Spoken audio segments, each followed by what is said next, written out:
Bom, acho que agradecer a todos aí e recebê-los aí nessa sexta-feira para esse evento que eu acho que vai ser dos mais interessantes que nós vamos ter aqui no ano, né? 20 anos da primeira busca e apreensão do CAD. Acho que tem muita história ainda. Acho que estou bem curioso para ver as memórias que vocês têm aí de 20 anos atrás sobre isso. Acho que vai ser bem rico aqui o debate. Estou super animado aqui em participar. Enfim, só para dar as boas-vindas aí e passar a bola de volta aí. Obrigada, Bruno. Bom dia a todos, bom dia à nossa audiência que nos está acompanhando pelo link. Eu sou a Jéssica, representando hoje o IBRAC Júnior. E como o Bruno falou, teremos muitas histórias. A conversa com certeza hoje vai fluir bastante, porque o tema do webinar é muito interessante. Falaremos sobre os 20 anos da primeira busca e apreensão do CAD, que foi realizada em 2003, ali no âmbito da investigação do Cartel das Britas. E foi um momento histórico para o sistema brasileiro de defesa da concorrência, para persecução a cartéis. A ideia do nosso webinar a duração vai ser de 1 hora, então vai ser fluido também. E a nossa ideia de roteiro é passar pela evolução desse instrumento, né? Como eram as investigações do CAD até o momento da busca, como foi a decisão de realizá-la à época, como foram as reações dos advogados e hoje, como estão as buscas atualmente, qual o papel desse instrumento na estratégia do CAD hoje. Nessa linha, eu queria então pedir aos nossos palestrantes que se apresentem e que nos contem brevemente o que faziam na época, qual foi o envolvimento de cada um deles com a busca, já que todos eles participaram diretamente dela. Muito obrigada.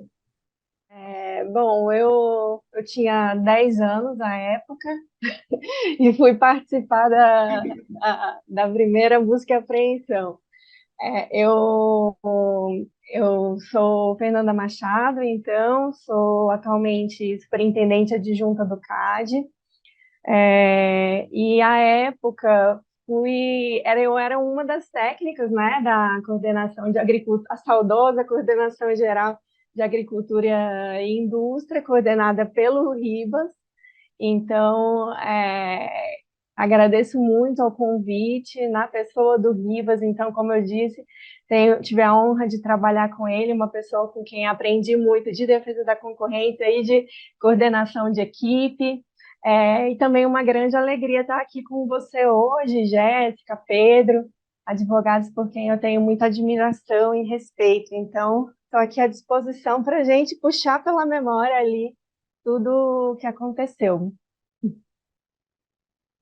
Bom, eu sou o Guilherme Ribas, né? Eu sou diretor de concorrência do IBRAC, sócio do Tozini Freire, advogados, e fui acusado agora de trabalho infantil, né, pela Fernanda, né? Que só por curiosidade proibiu a Jéssica de falar a idade dela quando aconteceu a primeira busca e apreensão.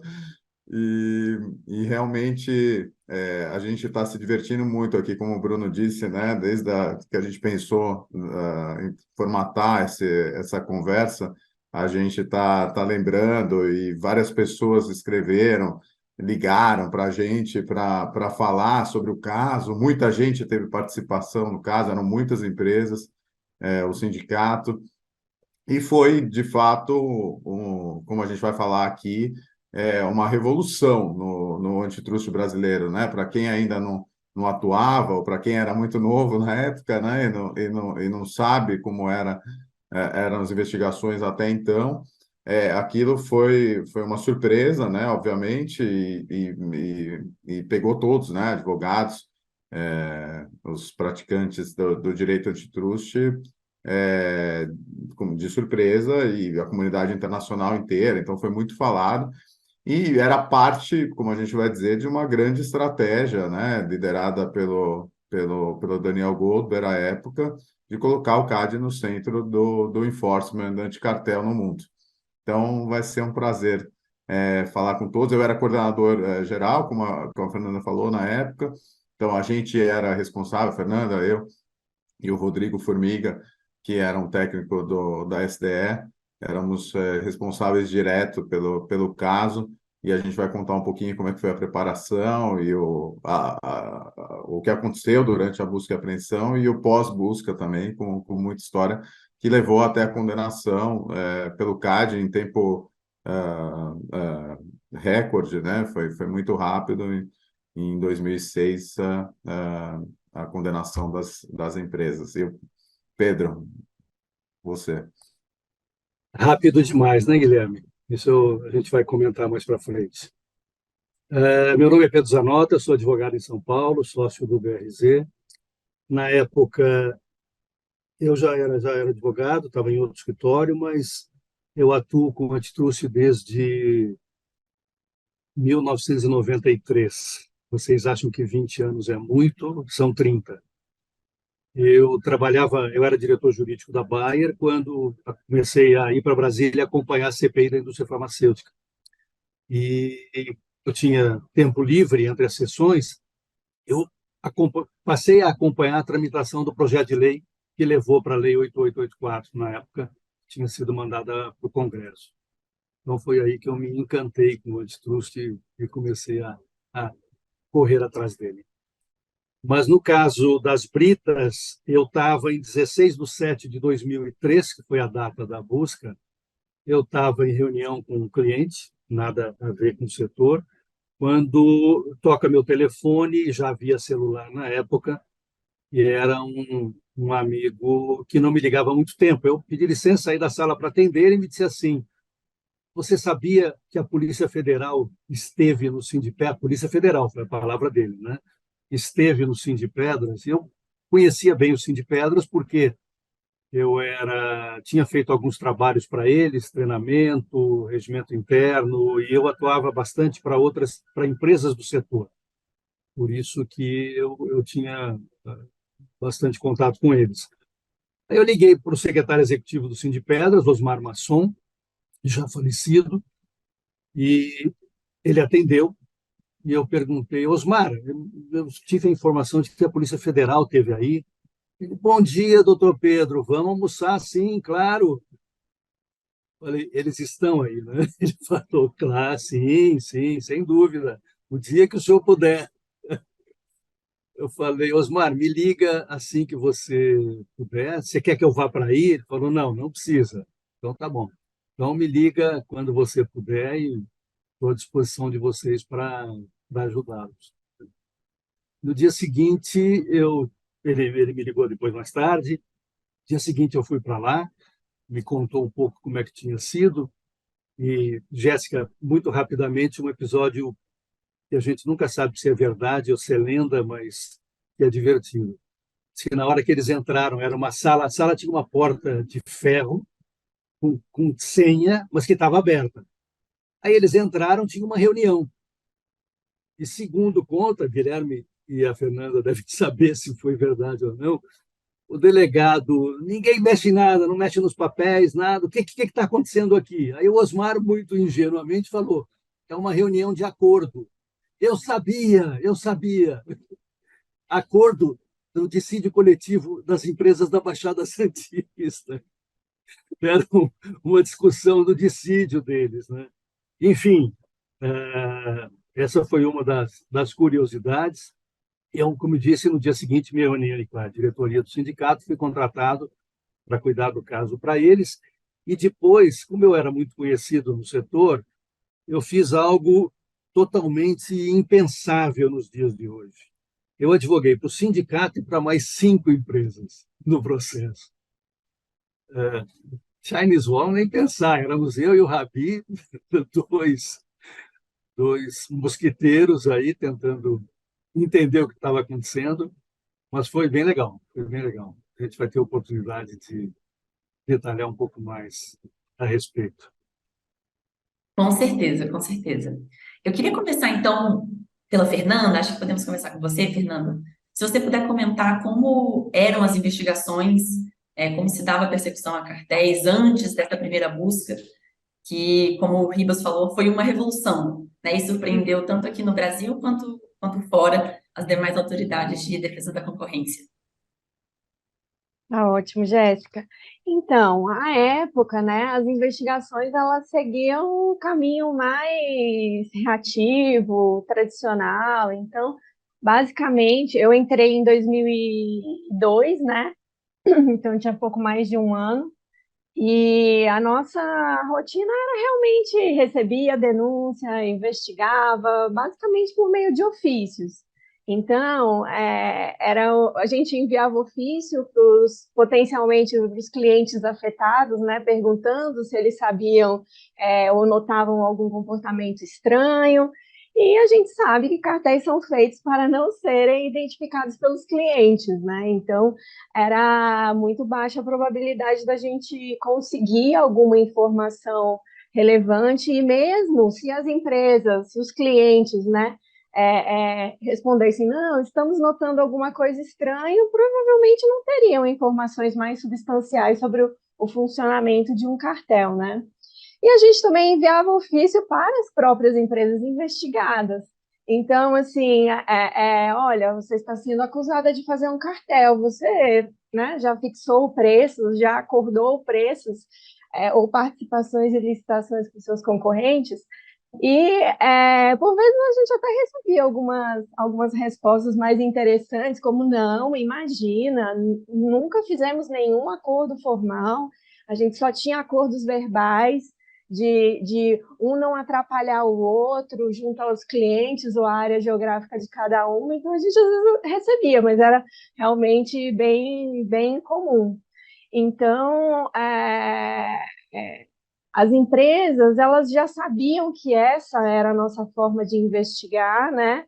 Então, e que havia, a gente sabia, né, que eram poucas as chances de obtermos boas provas, mas era essa a forma como era conduzida, basicamente, como foi desde o caso de aço, né, que as próprias empresas marcaram uma reunião com a Secretaria de Acompanhamento Econômico, era muito reativo, dependia muito de como a denúncia vinha e se a denúncia era boa.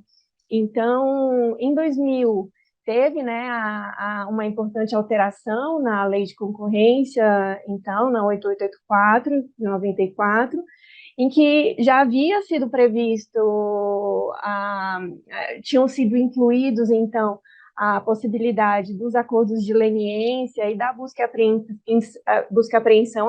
Então, a gente teve ali 3 anos de vigência desses novos instrumentos ali, mas eles não faziam parte da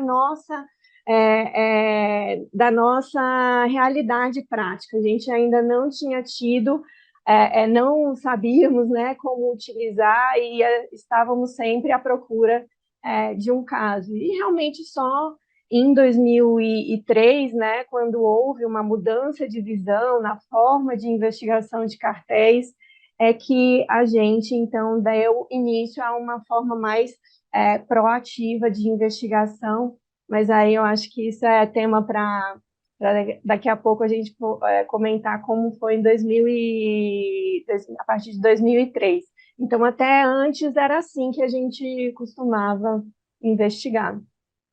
Perfeito. Eu acho que, Ribas, você já pode entrar aí com a sua experiência e comentar nessa linha do que a Fernanda mencionou sobre o que mudou, então, em 2003, qual foi essa mudança de estratégia do CAD, como surgiu o caso e um pouco sobre como foi a decisão de realizar essa busca e apreensão. Eu acho que, assim, para mim é muito clara essa mudança. Não sei, a Fernanda e o Pedro se concordam, né? Mas eu acho que essa mudança tem um nome, né? Acho que é Daniel Goldberg, né? O Daniel realmente ele entrou com uma visão estratégica de colocar o Brasil no mapa, na mesa grande das autoridades de concorrência no mundo.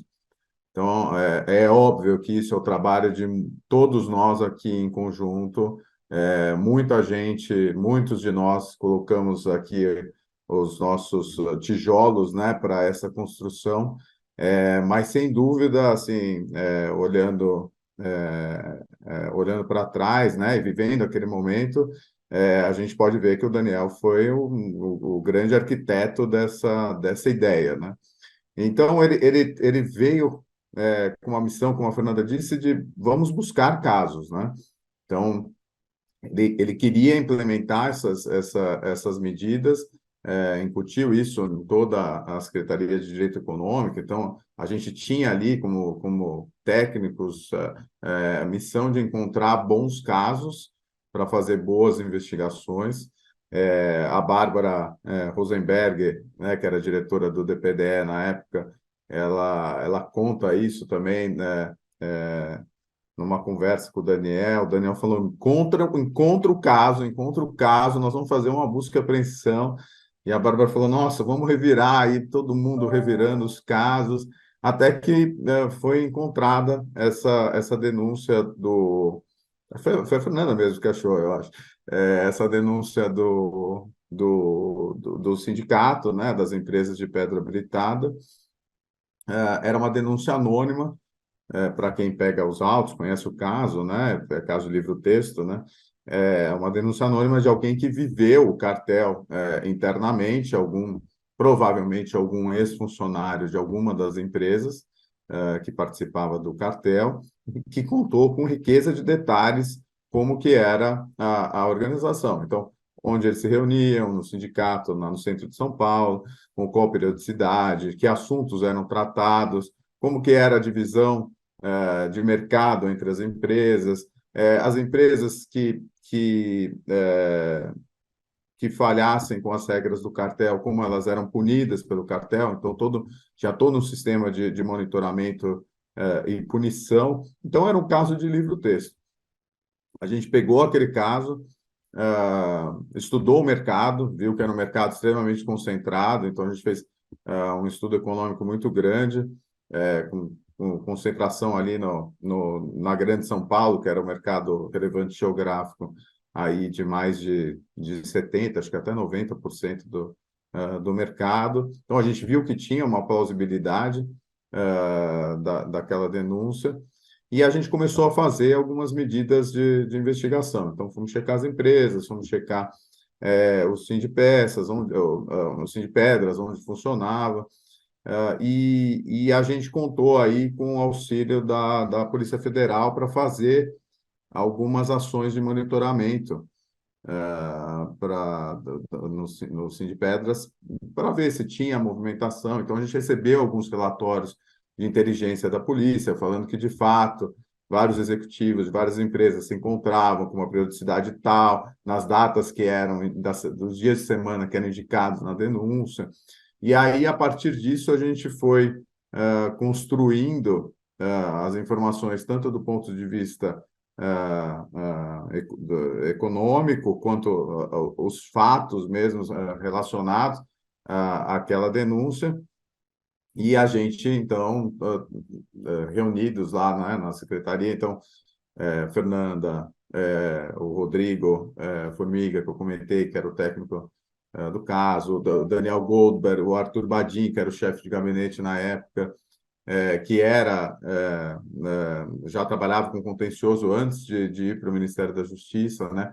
A Bárbara Rosenberg e mais gente ali dentro da SDE, a gente falou, então foi tomada a decisão de ajuizar um pedido de realização de busca e apreensão na Justiça Federal, com base no artigo específico da 8884, e a gente, então, foi conversar com a AGU, que é a AGU que tinha que fazer o pedido, né? A gente não podia fazer diretamente via SDE. A AGU ficou de cabelo em pé, eles não tinham ideia do que a gente estava falando, não tinham ideia de como fazer aquilo. Então, basicamente, a gente escreveu a inicial, inclusive com uma linha de argumentação que é usada até hoje em dia nas iniciais, né, de pedido de busca e apreensão, descrevendo os potenciais danos de cartel, descrevendo o mercado e explicando por que a denúncia era plausível, né? E aí, com base nisso, então a gente sentou com a AGU, fizemos aquilo a quatro mãos, e aí a gente foi com a AGU despachar com o juiz, que também estava pegando, obviamente, pela primeira vez o assunto, mas achou a inicial muito forte, muito bem substanciada, e a gente conseguiu, então, um mandado de busca e apreensão. E aí veio a segunda parte, que era a preparação da busca e apreensão. Então, a gente se reuniu com a Polícia Federal várias vezes para traçar a estratégia. A gente precisava do suporte deles, a gente não tinha ideia de como fazer aquilo. A gente também precisava da ajuda dos oficiais de justiça, e aí tem umas histórias engraçadas que a gente vai deixar para o fim, mas para ajudar a gente a coletar o material. E a gente precisava conversar com alguém que entendesse do assunto, né? Então, a gente ligou falamos com o DOJ, na época não tinha ICN, não tinha esse relacionamento com as autoridades tão próximas, né? Como a gente tem hoje em dia. Foi um cold call, praticamente, que a gente ligou para falar, olha, a gente vai fazer um down raid no Brasil e a gente não faz ideia do que fazer. Vocês podem ajudar a gente? E aí eles passaram algumas dicas, a gente fez alguns treinamentos via conference call, né, gente? Não tinha Teams, não tinha, não fizemos reunião presencial, e algumas coisas bem valiosas, né, que eles falaram, não sei se a Fernanda lembra de alguma coisa, mas eu lembro muito bem deles falarem, olha, por exemplo, se tiver geladeira no lugar, você abre para ver se tem post-it, olhem os lixos, né? Então, assim, eles fizeram para a gente um checklist e a gente seguiu ipsis literis, né? E aí, então, a gente se preparou para a busca. No dia da busca, então, ficou uma equipe em Brasília, né? A Fernanda, a Bárbara, o Daniel, aí uma equipe também para cuidar de judiciário, né? O Badim, para não ter nenhum contra-ataque do Sindipedras, né? Eventualmente para caçar o mandado. E aí fomos para São Paulo, o Rodrigo Formiga e eu, junto com a Polícia Federal. Então, a gente se encontrou cedinho na Polícia Federal, antes das 6 da manhã. A gente foi, eles obviamente fizeram bullying com a gente, porque a gente estava super nervoso, né? E eles fizeram um bullying enorme com a gente, fizeram a gente vestir colete antibala, e falaram, olha, se tiver tiro, vocês ficam atrás e posicionados, mas claramente eles estavam estavam tirando sarro da gente, mas a gente ficou apavorado, né? E aí, 6 horas da manhã, a gente partiu da Polícia Federal na Lapa para o centro de São Paulo, lá na Praça da Bandeira, onde ficava o sindicato, com sirene de polícia, enfim, foi um show, né?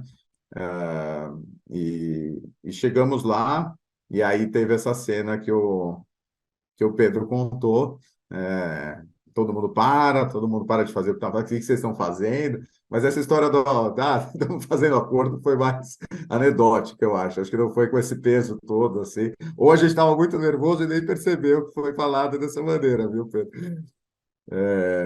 Mas a gente, então, entrou dentro do Sindipestra, a gente estava realmente muito nervoso, tanto o Rodrigo quanto eu, porque é muito constrangedor, né? Acho que a Fernanda está aqui para contar, a Jéssica mesmo já participou de busca e apreensão, a gente já ouviu várias autoridades falando em seminários com a gente, não é algo prazeroso de se fazer, é muito dolorido você entrar né, na casa de alguém, na empresa de alguém e começar a vasculhar tudo, então não é algo bacana de ser feito. O Rubem está aqui, eu vi também, que é um dos caras mais experientes nesse assunto, também pode falar um pouco aí, seria ótimo se ele falasse, mas é sempre um constrangimento, né? Mas a gente tinha todo esse checklist, a gente revirou todos os cantos do sindicato, e era um sindicato que existia há décadas, então vocês imaginam a quantidade de papel que a gente está falando, numa época que não tinha, jamais falava em digitalização. Então, a gente pegou muitos documentos. Então, eram algumas salas, tinha uma sala grande de reunião, a gente pegou, inclusive, o flip chart que tinha na sala, foi usado ali como uma das principais provas, né, do cartel. A gente pegou muitas caixas de documento, reviramos a cozinha, reviramos lixos, abrimos o freezer de geladeira, e depois de horas, a gente chegou, então, às 7 horas da manhã, a gente foi sair de madrugada no dia seguinte, porque claramente a gente subdimensionou a força, né? Hoje em dia as buscas contam com muitos técnicos, aí a Fernanda pode falar, né? Mas na época a gente achou que daria conta com dois, é muito pouco a gente, e tinha a nossa inexperiência na época, né? Do que levar ou não.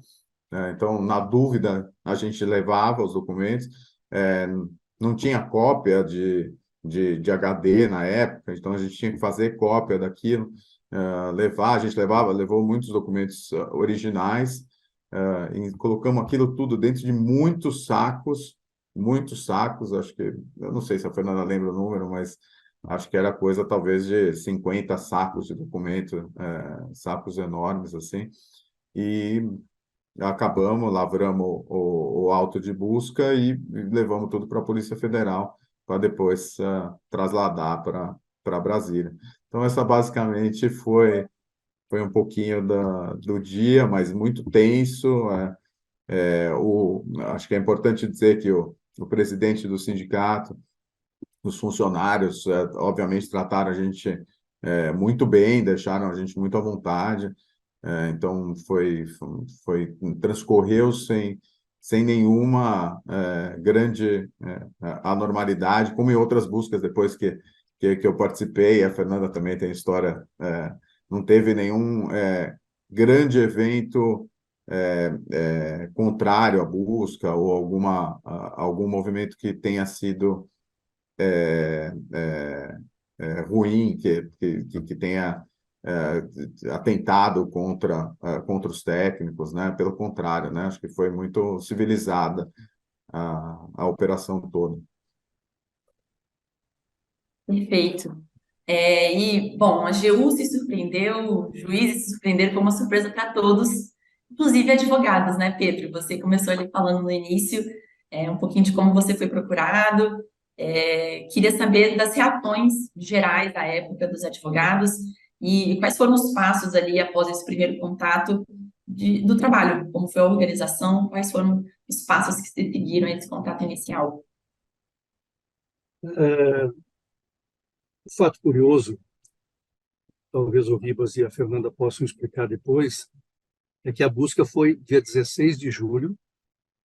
Como o Ribas disse, 50 sacos de documentos saíram de lá na madrugada do dia 17 e o PA foi aberto no dia 18. Então, foi uma demonstração de eficiência incrível. No dia, eles analisaram 50 sacos de documentos e abriram o PA. Surpreendeu a todos a busca e apreensão, sem dúvida. A experiência com cartel era muito pequena até então. Advogados, as autoridades, o próprio Ribas disse, né, que precisaram aprender como fazer, porque não tinham essa experiência. Os clientes também ficaram bastante assustados com a situação. Mas, enfim, tinha que ser enfrentada. A gente começou a trabalhar no caso analisando o material apreendido. Eu, como falei agora há pouco, o Rabi Nasser era o meu braço direito no escritório, nessa área, e a gente trabalhou bastante juntos no caso. Começamos a reunir, e isso certamente já está prescrito, então eu posso falar. A gente reunia todos os advogados que estavam atuando no caso e a gente conversava a respeito, sempre mantendo, sem troca de informações sensíveis, mas, como disse uma vez o Eros Grau, num seminário de 10 anos da Lei 8884, o primeiro cartel que deveria ser investigado era o cartel dos advogados, que atuam no CAD, e, na época, 2004, disse ele, eram sempre os mesmos, né? Mas foi um processo diferente do que a gente conhece hoje.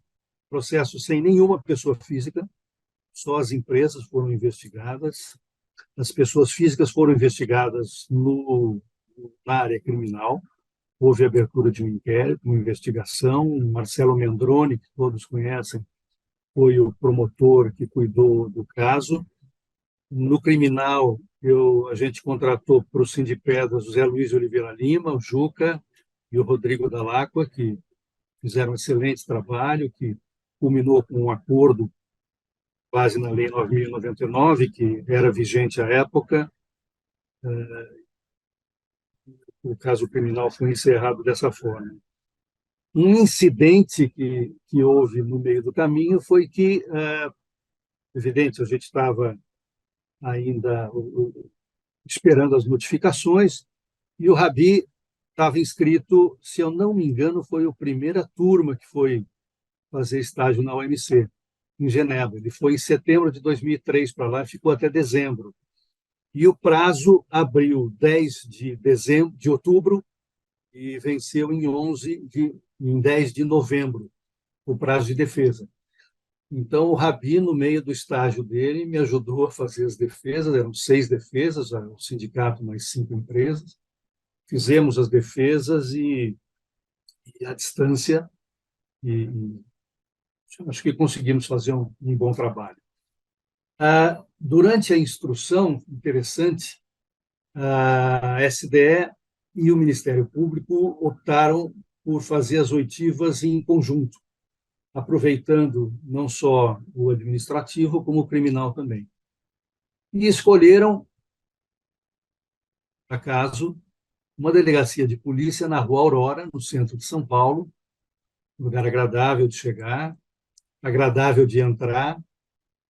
No primeiro dia, que foi o depoimento do Osmar Masson, secretário executivo do sindicato, quem estava lá tomando o depoimento deles era o Daniel Goldberg e o Marcelo Mendroni. Marcelo Mendroni que resolveu filmar o depoimento, e a gente concordou, não tinha por que não concordar. Então foi assim, foram acho que quase um mês de depoimentos na delegacia. Sempre eu e o Juca sempre presentes, acompanhando todos. Digo, o Daniel foi só nesse primeiro dia, depois o Ribas que conduziu. Um fato curioso também foi uma discussão minha com o Daniel, que o Osmar, representante do sindicato, falava alguma coisa e o Daniel dava um sorriso, né?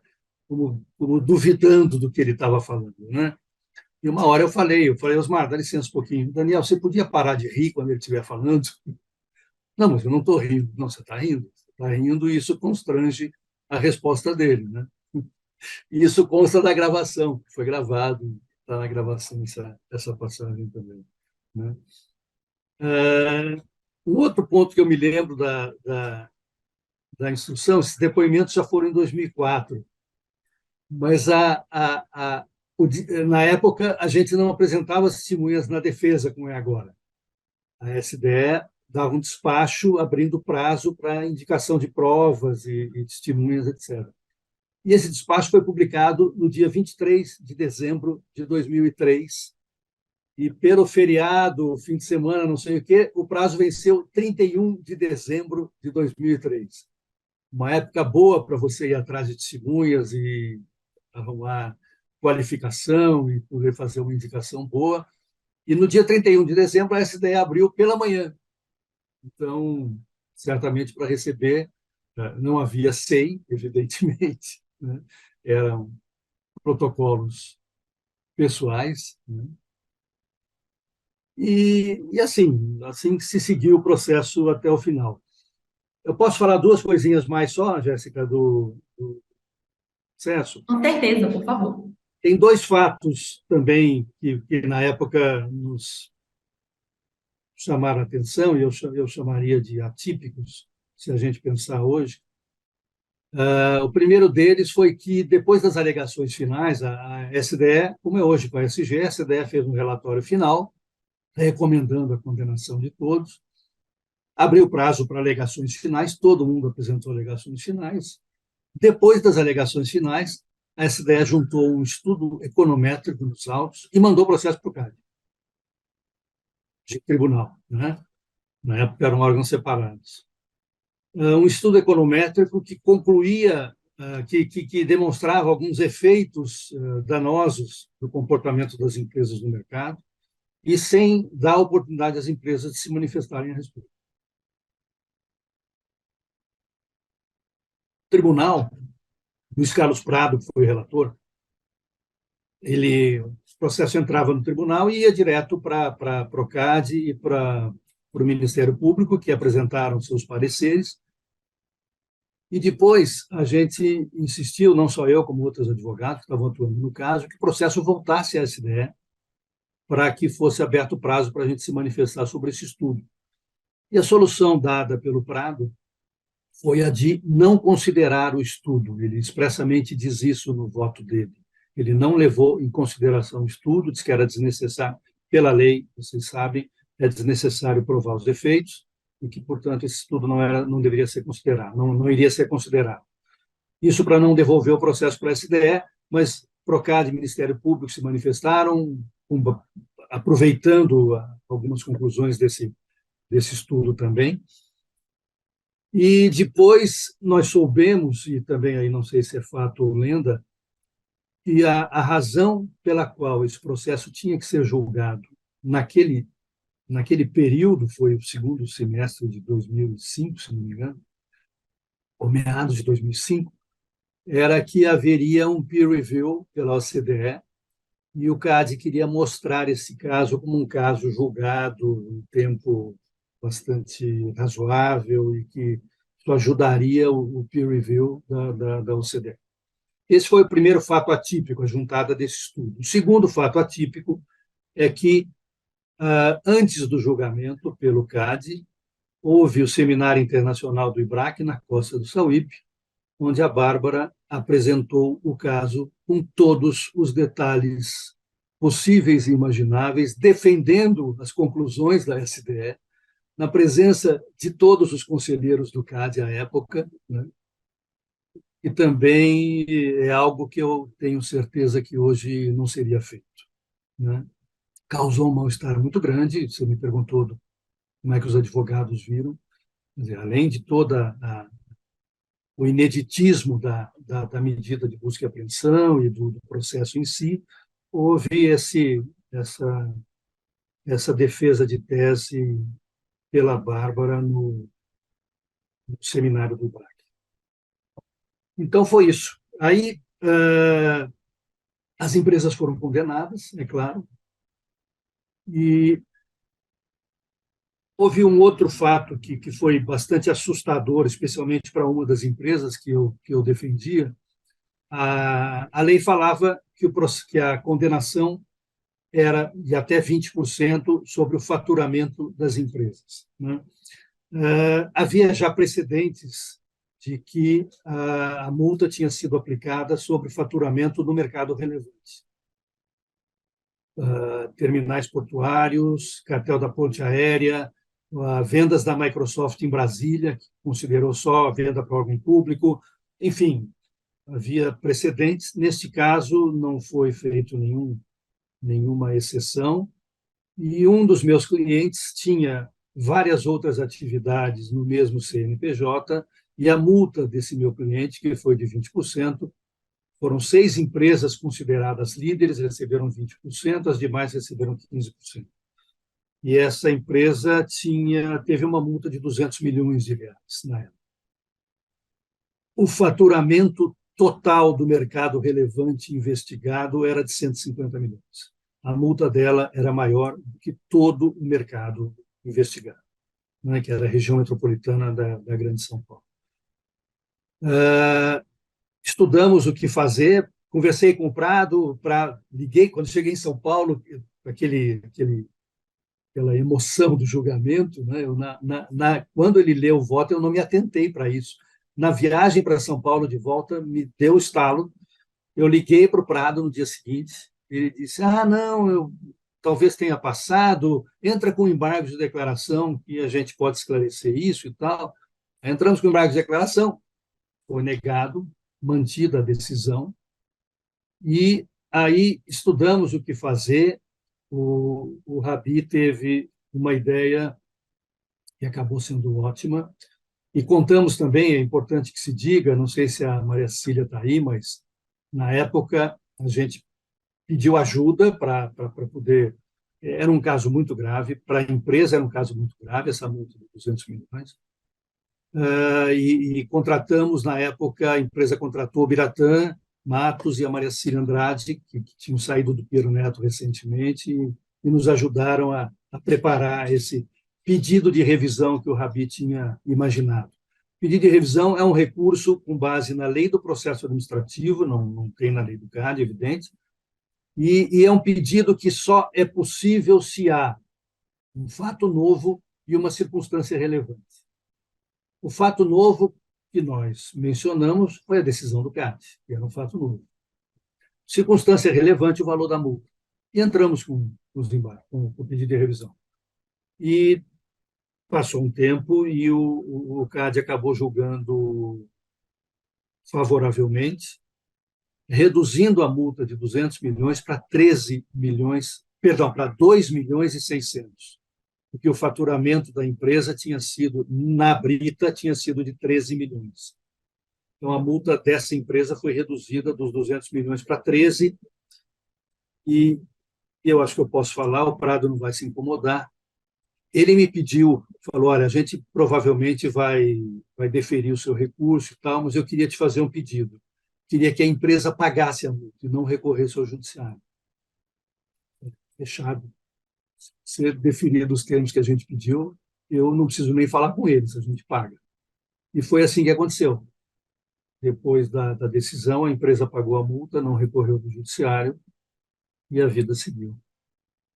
Mas foram momentos muito tensos. Era uma empresa multinacional, as pessoas lá de fora baixaram aqui, só não veio o presidente mundial, mas o resto veio todo mundo para cá para saber o que estava acontecendo, né?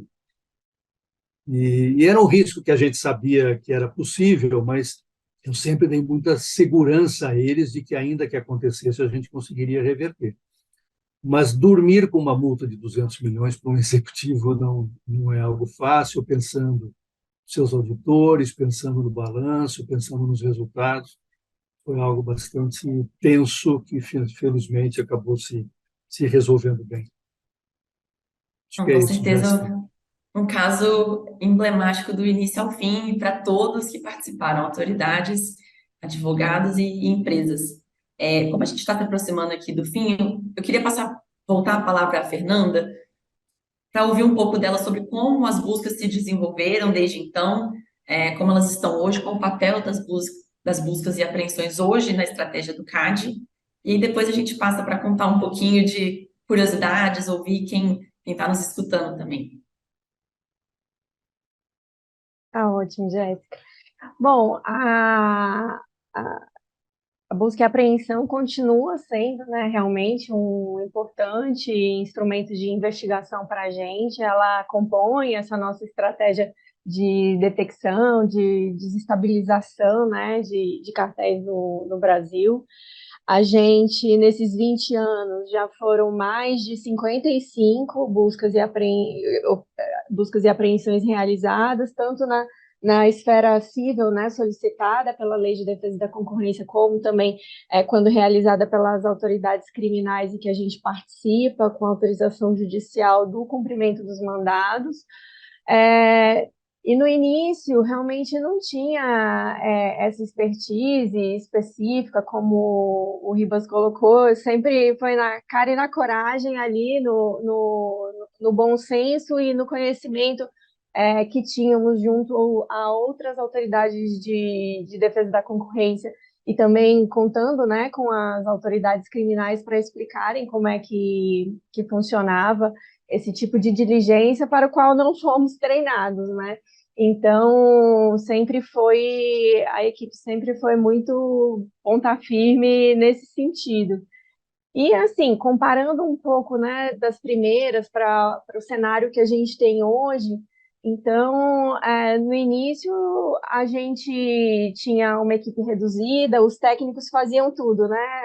Fazia o papel de procuradores, ali, no caso, na época, ajudando a AGU, a gente também cuidava durante a execução, porque não era também uma forma de busca e apreensão que era tradicional para as autoridades criminais.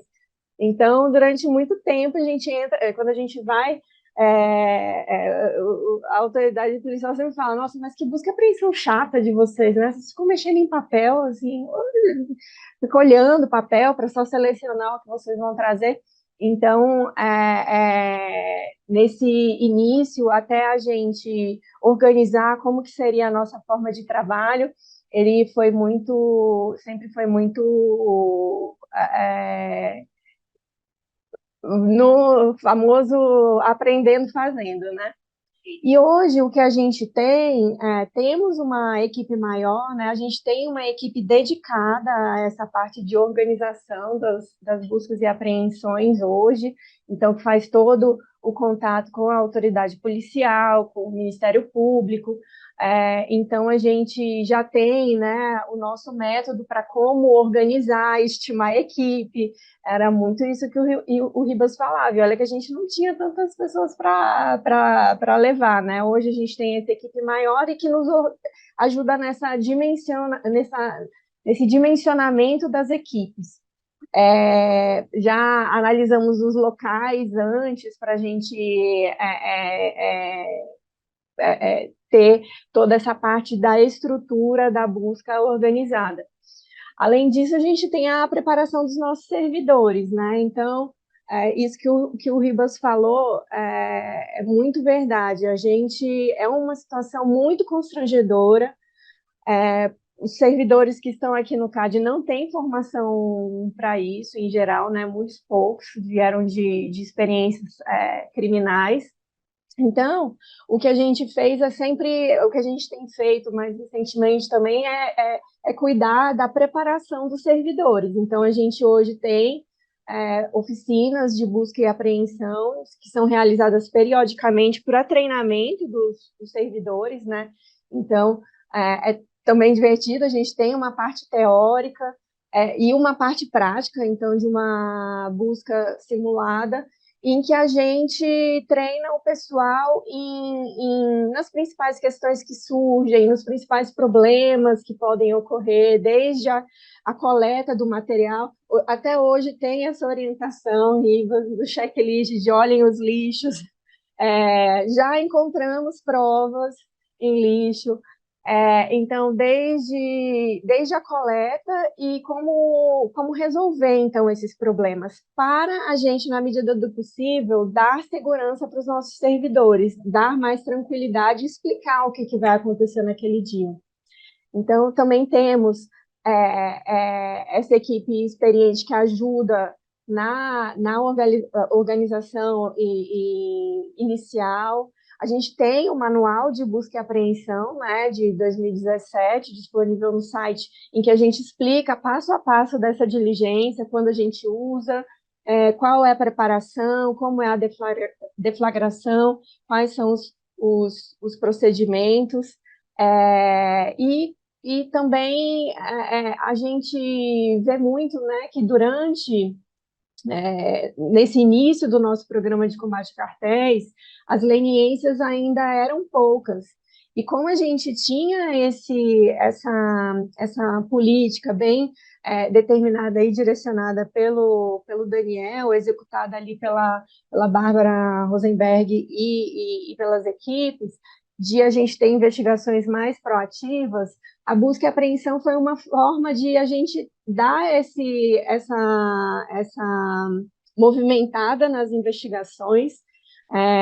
Depois, se eu tiver tempo, eu acho que tem algumas observações sobre o que o Pedro colocou, mas a agilidade, sim, era um ponto que era muito importante para a gente, não para atender peer review nenhum, mas porque era justamente parte da nossa estratégia a gente ter aquele tripé de investigações mais rápidas e efetivas, formas de detecção mais proativas, investigações céleres e a gente ter sanções pesadas. Por quê? Porque era isso que ia mudar o status quo que a gente tinha antes de que cartéis não eram detectados, de que, se detectados, as investigações duravam anos, que quando você não tem provas, quando você não tem provas diretas, né, as investigações tendem a ter multas menores.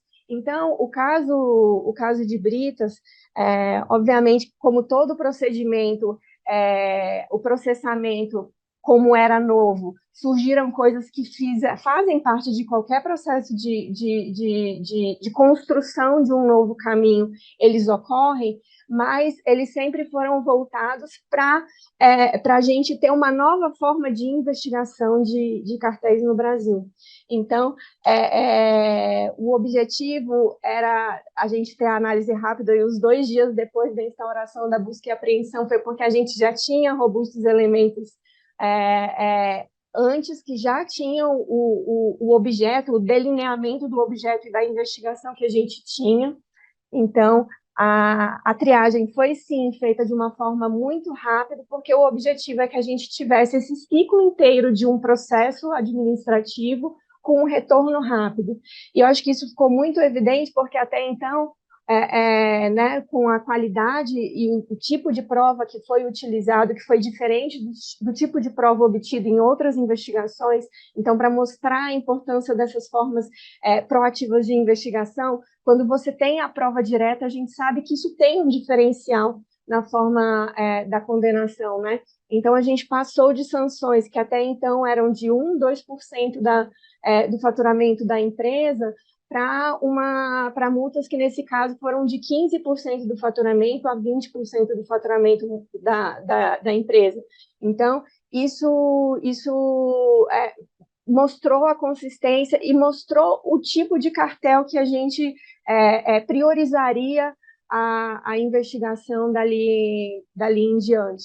Então, acho que, para concluir essa parte mais geral, Jéssica, na linha do que você perguntou, hoje em dia, o instrumento de busca e apreensão, com o surgimento de outros instrumentos mais efetivos, como a leniência, como os termos de compromisso de cessação de prática, tudo isso faz com que a gente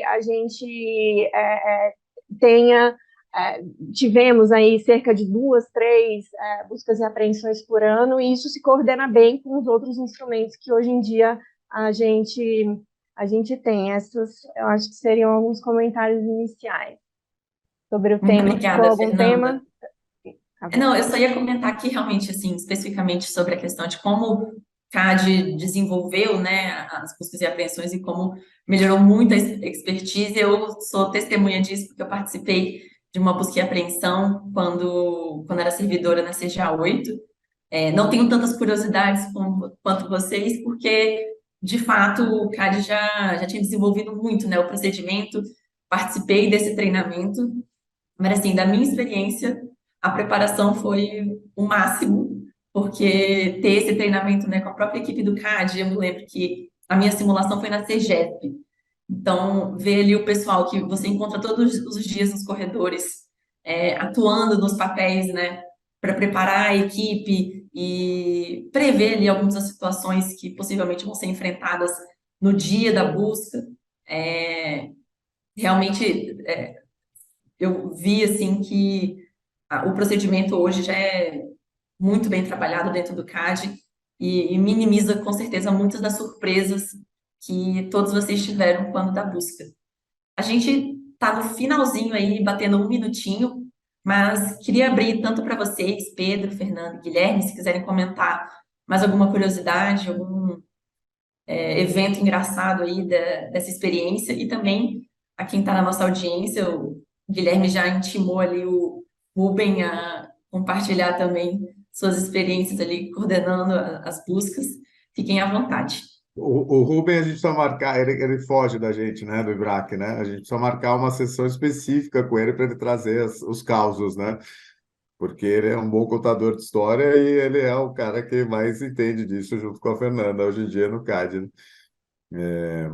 Não, mas eu acho que teve só um fato engraçado, não sei se a Fernanda vai lembrar, o Pedro, é, nessa operação. Então a gente estava super cansado, foi madrugada dentro, né?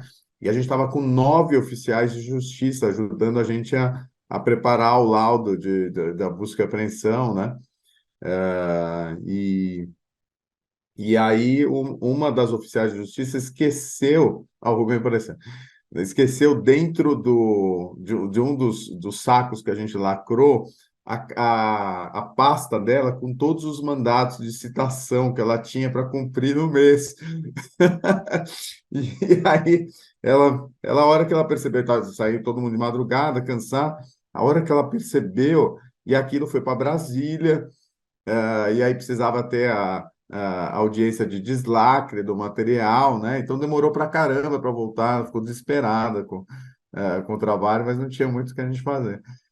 Mas assim, depois na sequência, no mesmo ano, teve o primeiro acordo de leniência assinado, né, em 8 de outubro, que é de 2003, que é a data, né, de combate a cartéis, que virou o Dia Nacional de Combate a Cartéis, que também teve experiência lá com acharam arma no lugar, foi super pornografia, né? Depois, na sequência, a gente fez gases, né? Que também outras experiências, né? Tocaram alarme de incêndio para a gente sair. Teve um executivo que saiu correndo para o banheiro com documento para jogar dentro da privada. Então, foi ladeira abaixo, né? Com muitas histórias, mas essa também eu vou aproveitar que o Rubem está aí e deixar para ele contar. Só uma. Peraí, você também estava no mudo. Uhum. Só uma coisa ainda sobre o caso de Britas, que foi interessante, até sobre, depois do contato, né, com a autoridade policial, assim, eu lembro muito da sensação, eu lembro de ter visto a denúncia e falado assim, gente, essa denúncia aqui é boa. E aí a gente discutindo ali, eu falei, essa denúncia, depois que você vê, né, 100 denúncias ruins, você vê uma boa. Então, não, essa denúncia é boa, e aí a gente foi discutindo entre a gente, assim, né, e então a gente fez todas essas pesquisas, já tinha muitos elementos de corroboração do que a gente foi depois solicitando informações, né, e aí quando a gente levou o caso para a polícia, né, acho que foi a Bárbara que foi conversar com a autoridade policial depois, falou, olha, a gente não descobriu nada bom, não tem, não, assim, a destacar, a gente tem tanta segurança de que o caso é bom, aí eles falaram, não, a gente foi, os agentes, eles fizeram contato, né, como vendedores de seguro, entraram em contato lá no sindicato, e aí eles descobriram, aí a pessoa do sindicato falou, olha, é, vocês querem vender seguro? Seria bom vocês virem quando tem véspera de licitação, porque aí quando tem véspera de licitação, todas as empresas se reúnem aqui. Aí a gente, tá, então vocês só descobriram isso? Então, essa realmente foi a informação aqui disso, né? Inclusive de estreitar as relações com os agentes parceiros, porque era um tema muito novo para todo mundo. Então, e quão valiosa foi essa informação para a gente, né? Isso depois foi para os relatórios e mostra que, sim, eles conversavam, tinham indícios, né, de que a representação lá tinha sentido. Então, teve esse outro fato aí, de não, só descobrimos que eles se reúnem em véspera de licitação, é o momento ideal para você vir e vender seguros. Não, eu primeiro eu fujo do Ibraque mesmo. A Fernanda é muito mais simpática do que eu, né? Assim, escutar a Fernanda é muito melhor do que me escutar. Não é mentira, o Riba sabe disso.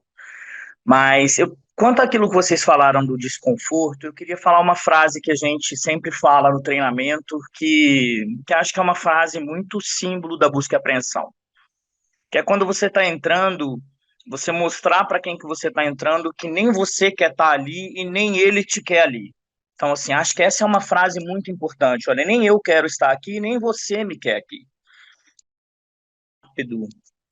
Eu for, antes a gente sai, sabe? Então, assim, eu acho que esse é o símbolo, mais ou menos, de uma cooperação que a gente, com os anos de busca e apreensão, a gente foi adquirindo experiência para que as empresas também se sentissem confortáveis com o trabalho que é feito. E como a Fernanda falou, realmente é um trabalho muito mais demorado do que uma busca e apreensão normal, né? Para aqueles que já participaram, sabem que a gente demora muito.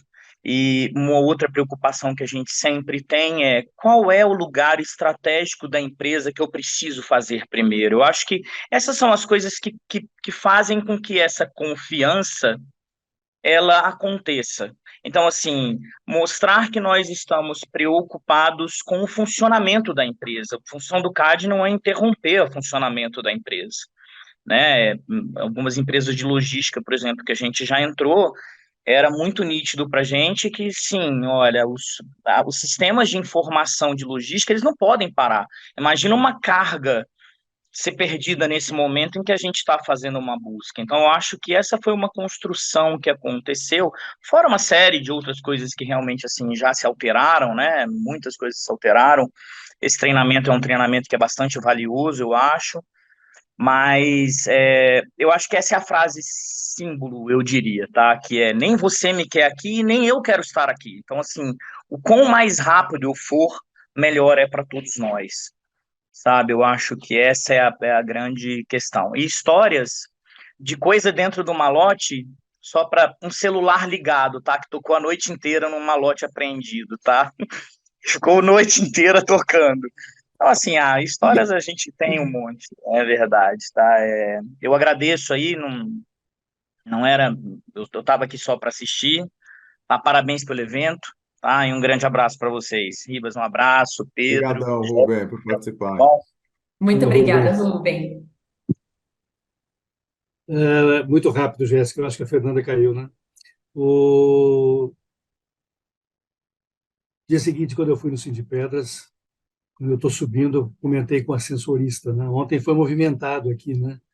Ele fala assim, foi, mas eles estavam muito nervosos. Eles estavam muito nervosos. E o segundo ponto que eu queria comentar, Ribas, não é verdade que você disse que ninguém gosta de fazer busca e apreensão. O Diogo gosta, ele já declarou isso no seminário do IBRAC, ele adora fazer busca e apreensão. Jéssica, é isso. E outras histórias, mas o tempo já foi. Obrigado. Se fôssemos ouvir todas, Pedro, com certeza precisaríamos de muitas horas ainda de webinar, porque são muitas, com certeza. Ribas, você queria falar alguma coisa? Não, não, acho que deu, né, o nosso horário aqui. Perfeito, pessoal. Acho que a Fernanda caiu, mas queria agradecê-la aqui, deixar registrado meu agradecimento à Fernanda, ao Ribas, ao Pedro, ao Ibraque pela oportunidade, pela ideia do webinar. Acho que foi muito legal. Todo mundo teve muito a aprender, eu aprendi bastante com a experiência de vocês e com certeza esse assunto vai seguir assunto ao longo do dia com quem mexe, porque muitas memórias foram retomadas. Muito obrigada, pessoal. Uma boa sexta-feira a todos. Eu tô aqui, Jéssica, só recebendo aqui a mensagem da Fernanda, que caiu a rede dela, e ela tá tentando entrar aí, mas acho que a gente faz a... Ah, Ah, pronto. Entrou, que entrou. bom. Mas obrigado, viu, Jéssica, pela moderação. Realmente foi um prazer falar aqui com todos esse grupo e foi muito bom. Acho que é importante para nós, como IBRAC, resgatar essa história, né, e deixar registrado aqui, porque é um aprendizado que, como, né, a Fernanda e o Rubem colocaram aqui, vai sendo, né, passado, né, para os técnicos do CAD, para os novos advogados. Então, isso vai sendo aprimorado e deixando o CAD mais forte, que é o que que é o que todos nós queremos, né? Muito obrigado. Fernanda, vimos que você voltou. Tinha agradecido aqui já. Muito obrigada pela participação. Vamos encerrar aqui. Obrigada a todos pela audiência.